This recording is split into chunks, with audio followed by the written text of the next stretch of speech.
Kemiskinan ekstrim bisa melonjak drastis di Indonesia di tahun 2024, dan itu adalah sebuah kepastian.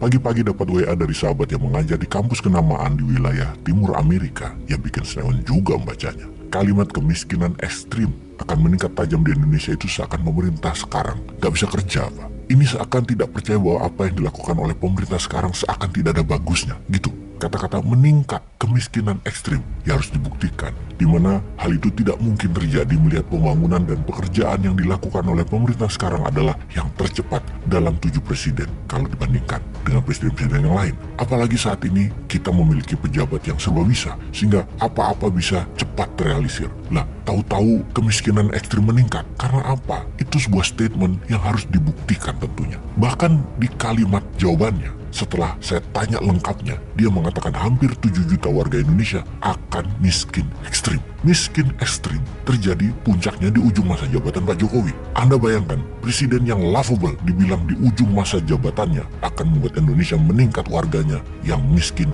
ekstrim. Jadi bagaimana bisa angka kemiskinan meningkat? Itu karena cara penghitungan tingkat kemiskinan ekstrim yang dipakai oleh Bank Dunia berbeda dengan cara Indonesia menghitungnya. Waduh, kalau dengar kata berbeda ini memang bukan hal baru lah. Ini mah memang cara berkomunikasi publik agar selalu terlihat bagus dan telah berhasil selama ini. Janganlah hal seperti ini dibuka-buka lagi di publik. Nanti kita dianggap anti sama orang yang berhasil membangun, dibilang kita iri. Padahal benar iri sih ya, kok bisa data diberikan tidak benar tapi dipercaya gitu kali ya. Bagaimana perhitungan kemiskinan ekstrim dunia emangnya? Tapi kok bisa beda ya? Kok didiamkan? Kayak pernyataan BUMN hutang tidak tercatat di APBN itu adalah benar. Padahal secara hukum akuntansi dasar, itu pelajaran dasar, APBN menanggung hutang BUMN. Tapi bisa loh pada percaya jadi aja hutang yang 6.000 triliun tidak dicatat sebagai hutang APBN. Walaupun APBN sering nombokin BUMN setiap tahunnya. Sekali lagi, kita tanya bagaimana cara perhitungan warga miskin ekstrim tersebut. Dalam PPP atau Purchase Power Parity, atau kalau sederhananya paritas daya beli, merupakan teori ekonomi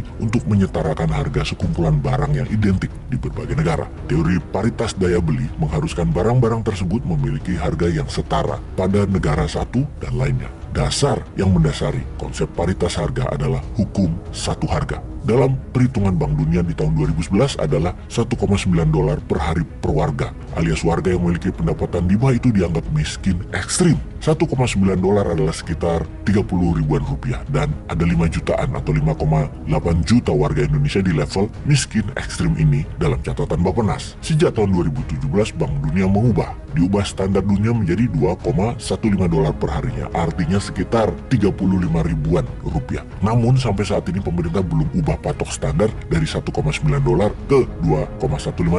Apa nanti aja setelah 2024 ya? Gitu. Oke, kita lanjut. Lalu aslinya 5,8 jutaan warga miskin ekstrim tersebut, bagaimana cara mengentaskannya atau menghilangkannya atau dinaikkan pendapatannya ke UMR saja misalnya sebagai patokan. Yang terendah katakanlah kita pakai buat ukuran adalah UMR Jawa Tengah, sekitar 2,4 juta rupiah sebulannya atau perharinya $5,3. Bagaimana membuat PPP Purchasing Power Parity meningkat dari $1,9 ke $5,3 agar kemiskinan ekstrim di Indonesia itu hilang? Atau tidak usah jauh-jauh lah, dari $1,9 ke bawah naik ke 2,15 aja, itu negara nol rakyat miskin ekstrimnya. Naikin Rp5.000 per hari bagi 5,8 jutaan warga pasti akan mengenolkan warga miskin ekstrim di Indonesia, dan itu prestasi besar, dimana cita-cita awal memang akan mengenolkan warga miskin ekstrim di akhir tahun 2024, dan ini yang kita tunggu. Kan mau membangun berkelanjutan nanti di 2024, bukan begitu? Kalau lagi bicara kemiskinan, ternyata miskin itu dibagi dua, miskin ekstrim dan miskin.